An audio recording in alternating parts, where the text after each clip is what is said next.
Fulani Social-Cultural Group, Miyetti Allah, has appealed to the federal government to establish Federal Ministry of Nomadic Affairs with a mandate to broaden educational opportunities and address pastoralist challenges. Addressing the media at the end of its expanded national executive meeting, the group also called for the immediate designation, gazetting and development of all the 415 grazing reserves across the states of the Federation as the only first strategic step in addressing the challenges confronting Fulani herders in Nigeria.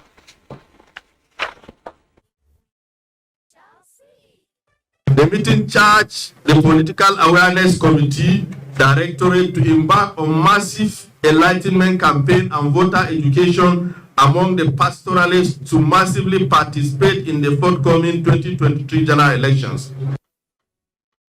It lamented the continuous profiling of Fulani pastoralists and action of some state governors who, under the guise of anti-open grazing law, confiscate and auction their livestock.